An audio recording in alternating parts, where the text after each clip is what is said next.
Bonjour à tous et bienvenue dans ce quiz qui porte sur le son et ses propriétés. On vous demande simplement de choisir si c'est vrai ou bien faux. Je vais enchaîner rapidement l'ensemble des questions du quiz et je vous laisse à la fin le temps pour les faire tranquillement. À la fin de la vidéo, on revient ici pour afficher les bonnes réponses. Première question du quiz, le son est une onde qui peut se propager dans le vide. Deuxième question, la célérité du son dans l'air vaut environ 340 mètres par seconde. Troisième question, dans l'eau, le son se propage plus vite que dans l'air. Quatrième question, dans l'air, le son se propage plus vite que la lumière. Cinquième question, les sons audibles ont des fréquences entre 20 Hz et 20 kHz. Sixième question, les infrasons ont des fréquences supérieures à 20 kHz. Septième question, les ultrasons ont des fréquences supérieures à 20 Hz. Huitième question, la fréquence sonore 15 000 Hz fait partie des ultrasons.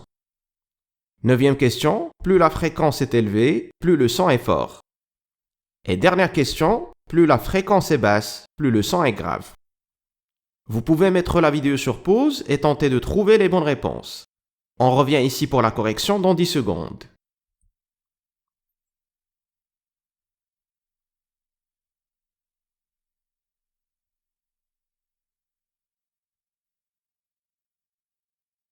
C'est parti donc avec la correction du quiz et on démarre avec la première ligne du tableau. Le son est une onde qui peut se propager dans le vide. Le son est une onde mécanique.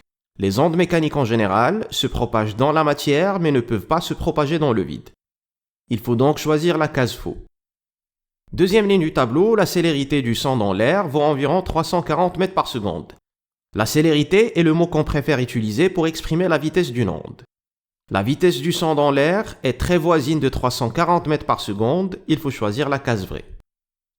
Troisième ligne du tableau, dans l'eau, le son se propage plus vite que dans l'air. C'est effectivement le cas car la célérité du son dans l'eau est voisine de 1500 mètres par seconde. Il faut donc choisir la case vraie. Quatrième ligne du tableau, dans l'air, le son se propage plus vite que la lumière. C'est tout à fait le contraire, la lumière se propage dans l'air à une célérité qui vaut environ 300 000 km par seconde. Alors que le son, on vient de le voir, sa célérité est d'environ 340 mètres par seconde. Il faut donc choisir la case faux. Cinquième ligne du tableau, les sons audibles ont des fréquences entre 20 Hz et 20 kHz. Le domaine de fréquence entre 20 Hz et 20 kHz, c'est-à-dire 20 000 Hz, correspond effectivement au son audible. Il faut donc choisir la case vraie. Sixième ligne du tableau, les infrasons ont des fréquences supérieures à 20 kHz. Les infrasons correspondent aux ondes sonores dont les fréquences sont inférieures à 20 Hz. Il faut donc choisir la case faux.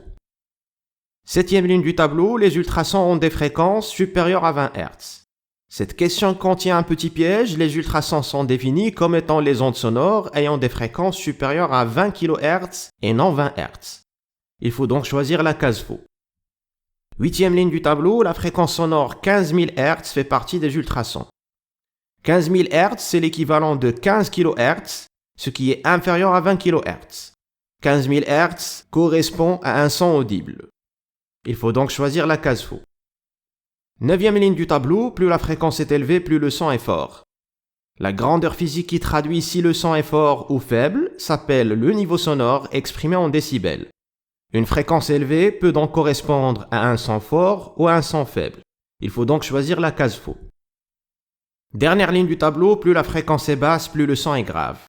Les sons à basse fréquence sont appelés les sons graves et les sons à haute fréquence sont appelés les sons aigus. Il faut donc choisir la case vraie. Voilà. J'espère qu'une bonne partie, voire la totalité de vos réponses ont été correctes.